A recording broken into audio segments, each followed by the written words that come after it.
Have you ever had a friend or loved one struggle with symptoms of depression? I know it could be really scary because one minute they're distant, the other they're not, and it can be confusing. Here are some helpful tips to help you navigate the different moods. My name is Virgia Davidson. I'm a mental health consultant. I help managers to keep top performers happy at work.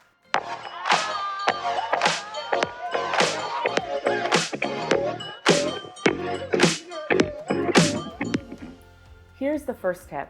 Encourage them to seek professional help. A therapist, they are looking at different things like the journey, the story, what are the things in terms of the patterns of your behavior that is either helping you to be in this state or maybe working against you from what you want. Another tip is schedule regular check-ins. When we're feeling down, we often are not motivated to do the things that we used to do. So if you have a friend or loved one, ask them to hang out in a week, in the next week, and have sort of a reoccurring calendar of a check-in for them. Why is this important? Because sometimes seeing someone can help the person to look forward to something, even if they don't want to. Sometimes they don't want to disappoint you, so they'll still go.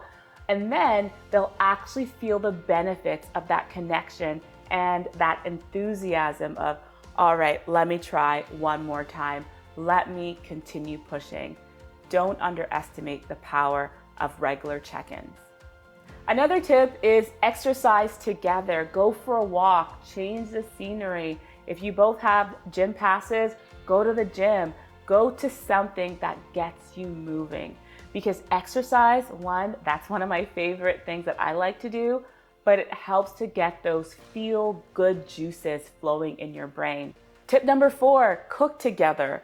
I know maybe you're like, oh, I'm not really the best cooker, but the idea is spending the time together, helping the individual to have nutritious meals, because a symptom of depression is decreased appetite or increased appetite. Sometimes we might not have the appetite to eat at all, or we tend to grab the foods that are not the best for us.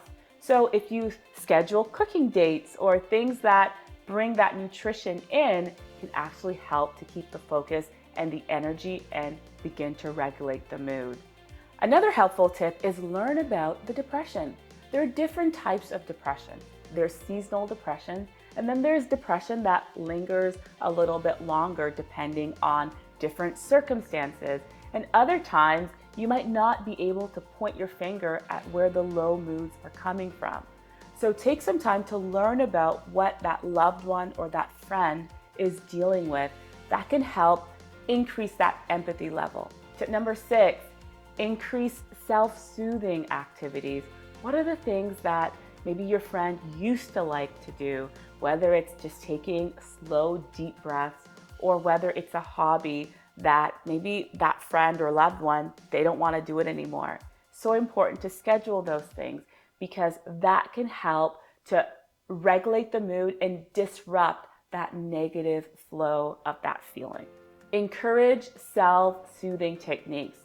These are activities like breathing, things that really just help you to relax. So important because when we're feeling down, we don't want to do the things that we used to love. And because we don't want to do those things, sometimes we need a little bit of help.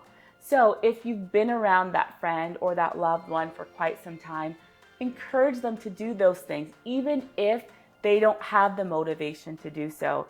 This can really help disrupt those negative feelings and introduce a more positive narrative. Tip number 7, help to identify self-criticism. At times when we are feeling depressed, we might not feel the best about ourselves. So we often will find what's wrong or focus heavily on the negative. So as that support system, try to encourage that change in the narrative when they're using, oh, I always suck at this, or nobody likes me. All those all or nothing behaviors or languages, so important to disrupt that and say, well, I actually like you, so it's not everybody. So the more you gently confront and help them to see a different way of thinking, it could be beneficial. Tip number 8, set healthy boundaries. I know if you are a friend that wants to be there and you want to see that person win, you might be bending over backwards. You might be calling at different times. You might be spending a lot more time with that individual, and that's okay. But it's also important to know what is okay for you and what is not okay for you. If you notice that you're feeling really drained or feeling like, oh my gosh, this is a lot, and you're dreading talking to that person, it's okay to take a break. It's okay to tap yourself up so then you can give to other people. This is why a village or a community is helpful, because it doesn't take just one person to support the person. Even if you just have one, it's amazing. But if you have different people acting in different roles to support, it's really powerful.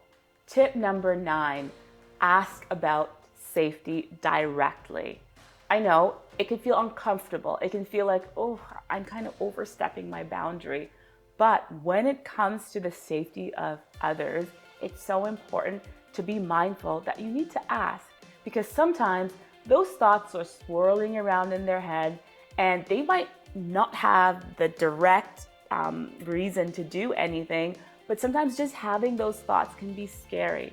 So I would encourage you to ask, have you tried to kill yourself? Do you have thoughts of suicide? When you ask those direct questions, it helps the individual to kind of think about it and articulate it. And if it's a yes, then it's asking, okay, what were the thoughts? And being mindful that it's scary and uncomfortable for the other person as well.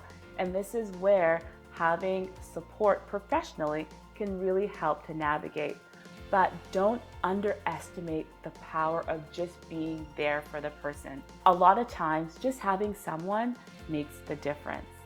10, take good care of yourself. I know you want to be there, but it's so important to fill your cup. Do things you enjoy. Connect with other friends as well. Don't stop living. Because what happens when we stop and just focus on one area of our lives, oftentimes the other areas can be neglected. So schedule fun things for yourself, as well as things that maybe helps you to push, helps you to learn, helps you to grow. Having this balance is really helpful. So when it comes to work, what does that look like? Sometimes you might notice there's these withdrawal seasons where the person doesn't necessarily want to be around other people, or they're absent quite a bit. You might notice their focus and attention is off. You also might notice that they might not want to participate in the things that they used to. So important to be mindful of this. And you can ask, hey, you haven't been yourself lately. Is everything okay? Just really gently. And they might say, what do you mean? Well, I noticed that, you're not coming to different things as you normally would. So make it a gentle conversation, but also let the other person lead. And be mindful of the different resources that you have within your work environment, because it can really make the difference. If you found this helpful, be sure to click the like and hit that subscribe button. See you next time.